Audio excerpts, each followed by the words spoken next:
Well, good morning. We have a busy agenda for the Executive Committee today, but I do want to recognize some good news from our Team Toronto vaccination effort at the outset. 60,000 vaccine doses have been administered to kids aged 5 to 11 so far, and that represents a full 26% of the population in that age bracket, 5 to 11 years old. And this is a wonderful accomplishment if you think about the fact we've helped more than a quarter of the city's children get vaccinated in less than 2 weeks. It's great progress by our Toronto Kids campaign, and I hope that we can keep that progress up. But, while the work does continue, and that includes the Scotiabank Arena event coming up this Sunday, for which there are appointments still available, as there are appointments available for our city-run vaccination clinics, it's important to mark a milestone that we've reached, passing over the one-quarter mark in less than 2 weeks, and to thank all of the people that have been involved in this, men and women who've been working on the overall city vaccination effort for more than a year, basically continuously, and of course to thank as well the families who have chosen to do the right thing and get their kids vaccinated. The vaccine is safe. New data coming from Toronto Public Health just in the last 24 hours indicates very clearly that it protects people from the COVID-19 virus and from the variants. Today at the Executive Committee, we will be considering a number of matters, including an update on the 2021 operating budget for the city. Since the onset of the COVID-19 pandemic in March of 2020, almost 2 years ago, the City of Toronto has been experiencing significant financial impacts, largely driven by reduced transit ridership, but not entirely. They've come both in the form of added costs in fighting the pandemic and in significant revenue losses, especially focused on transit. I've been very proud to work with the provincial and federal governments to address the unprecedented financial impact for Toronto and for all municipalities across the country, for that matter, in 2020 and again in 2021. The partnership that we've had with the other governments has ensured that we're able to protect frontline services, many of which in fact needed to be expanded during the course of the pandemic, and we've been able to roll out the largest vaccination campaign in the history of the country. The emergency support from the other governments also allowed us to keep billions of dollars in capital projects on the go, and they represent not only much needed investment in the well-being of the city going forward, but also many, many jobs that are created by these projects. This is something that's important to the future of the city and to its economy, and I'm glad we've been able to continue with that work. The report being considered today notes that COVID-19 and related financial impacts were budgeted to a total of $1.596 billion for the City of Toronto's 2021 operating budget. COVID-19 funding support applied to the city's 2021 budget from the Government of Canada and the Province of Ontario under a program called Safe Restart, all along with funding for housing programs, totaled $1.521 billion in combined COVID-19 support up to the end of September. This means that we had more than 95% of our budgeted COVID-19 financial impacts covered by the time we reached September 30th, which is the period this report covers. What the report doesn't note is that we've received additional support from the other governments. We worked to do that over the course of the fall, and this has helped us to address the remaining $74.5 million in funding shortfall, which was largely related to the ongoing ridership shortfalls being experienced by the TTC because of the pandemic. So this is good news for our city's finances. It will ensure that we can protect and preserve services, keep the transit system going, and continue to respond to the pandemic, including our vaccination efforts. The city itself worked throughout the pandemic to continue to find savings and efficiencies to help protect our finances. More than $1.1 billion in savings and efficiencies were found and implemented in 2021 and in 2020, going back to last year. And all of these efforts have worked to protect the city. The city's credit rating was reaffirmed by 3 different credit rating agencies earlier this year. Despite the continued pandemic, the city maintains a AA credit rating by S&P Global, a AA credit rating by DBRS Morningstar, and an AA1 credit rating by Moody's. They have stated in reviewing the city's credit rating that the ratings reflect the city's prudent financial management throughout the pandemic, strong financial support secured from the other governments, and a deep and diversified economy, factors that have helped to sustain the city's fiscal performance during the past 2 very difficult years of the pandemic. But there is no question that we could not have done this without the good partners we've had at both Queen's Park and in Ottawa. In total, the city has benefited from almost $2.8 billion in intergovernmental support that has included support for public health since the start of the pandemic. I want to thank Prime Minister Trudeau and Premier Ford for working with Toronto and working with all municipalities across the province and across the country to recognize the need for this emergency funding. But as we all know, the pandemic is not over. And we have made progress, and we're continuing to move forward on what I believe will be a very strong economic recovery. I want Toronto, the economic engine of Canada and of Ontario, to come back stronger than ever, as I've said many times, and I'm working very hard to make sure that is done, including a very fruitful dinner that I had just last night with many senior executives of big corporations that employ a lot of people and can create more jobs for us going forward.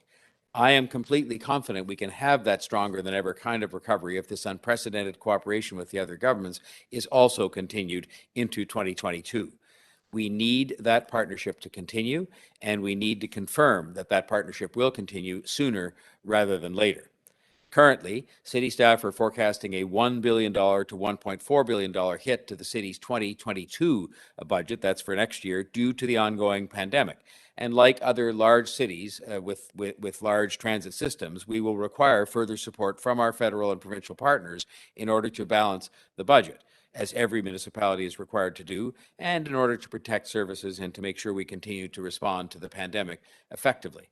As with our current year's budget, we will require this continued partnership from the province and the federal government to ensure that we can continue to maintain frontline services without having to make cuts to our capital budget and the jobs that go with them, which infrastructure projects are also necessary for our economic recovery and our sound future.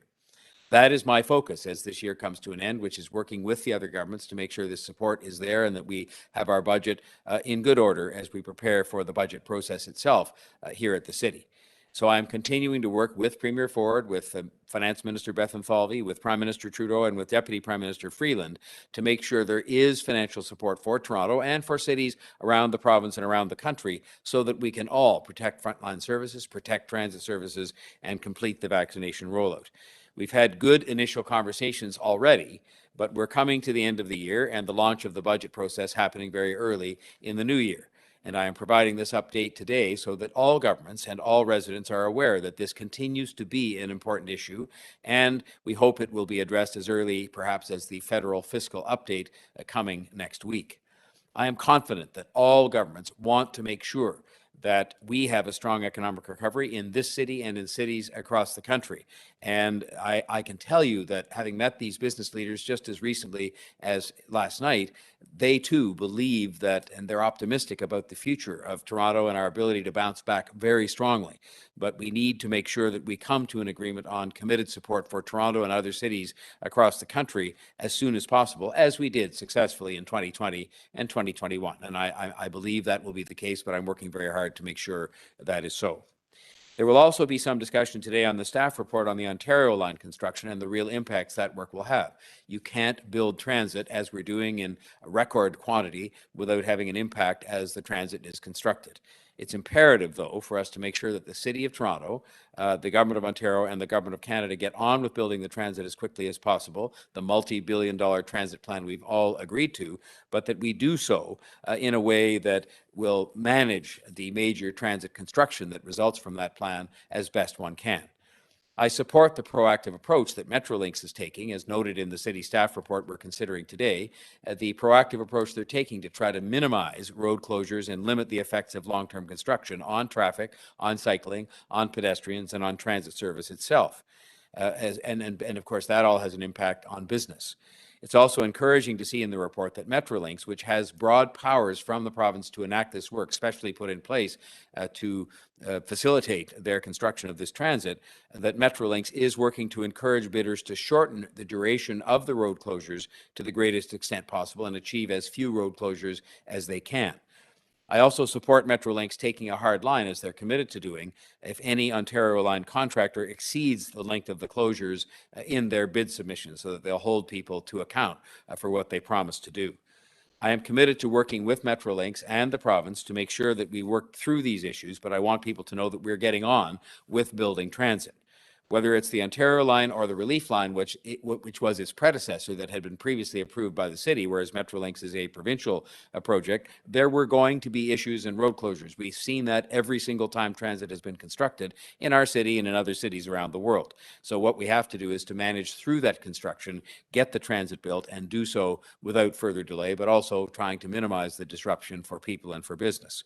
My determination to continue to address traffic congestion concerns, especially as this major transit construction begins, but not limited to that, is very determined. And I want to make sure delays are minimized as much as possible and that safety is maintained for everybody. Even before these closures, more and more people were returning to the office and traffic levels were coming up. And there is a need for us to act on traffic and construction. And I will be outlining a number of new initiatives in this regard early in the new year.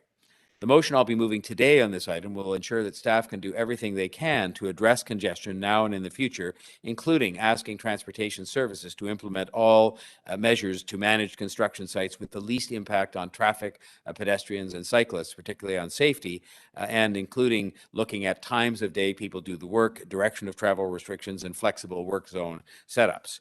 It makes sure we're doing everything we can to mitigate all of these impacts and to make sure that we can coordinate the building of this transit fully with city staff and with all of those who are to be affected. It will also direct the General Manager of Transportation Services to work with TTC and Metrolinx to identify measures that can be implemented to ensure the safety of pedestrians and cyclists and the maintenance of satisfactory, safe transit service in the areas of these construction sites.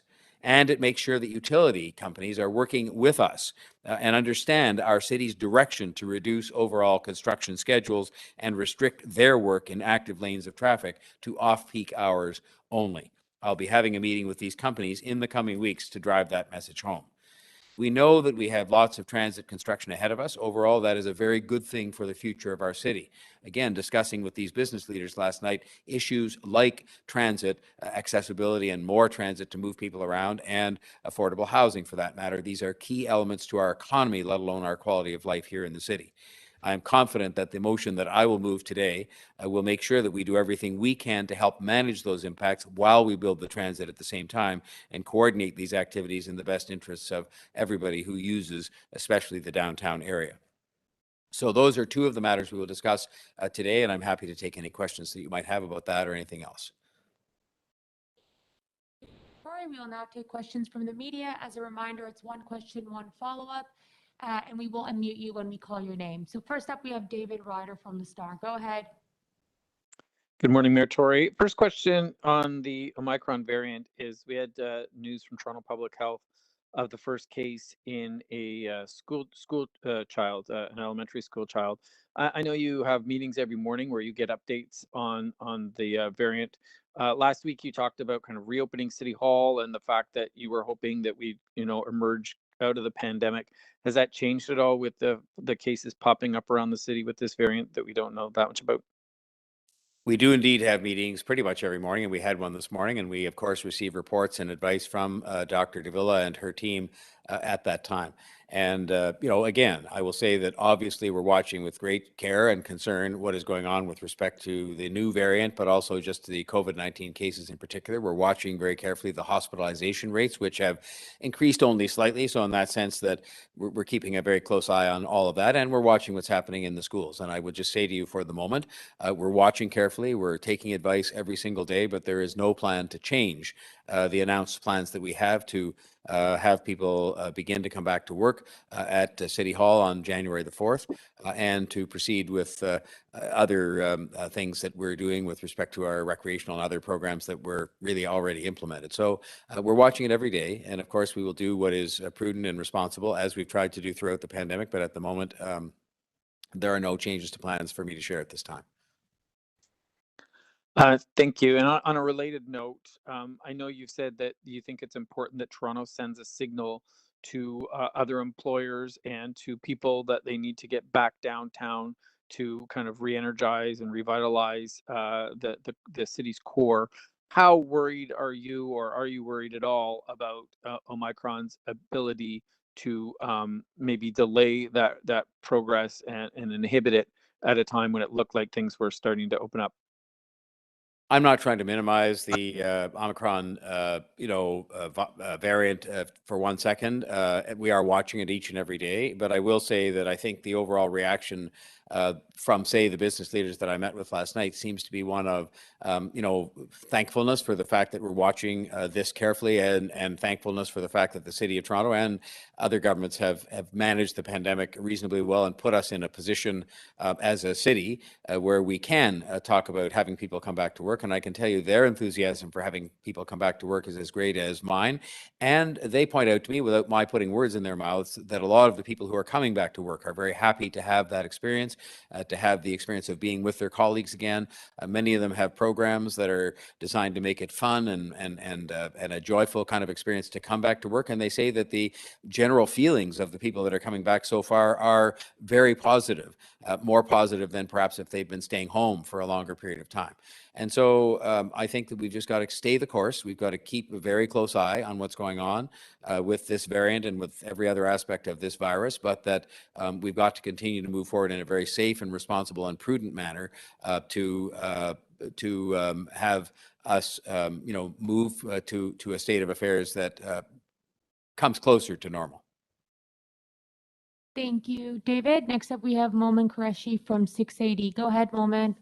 Thank you. Good morning. Thank you for taking my question. Mayor Tory, yesterday, the Minister of Health was asked about the province's plan to do away with vaccine mandates in the coming year, early in the coming year, and whether that would change with the new variant around. She was non-committal, but did say that that's something that they're going to monitor.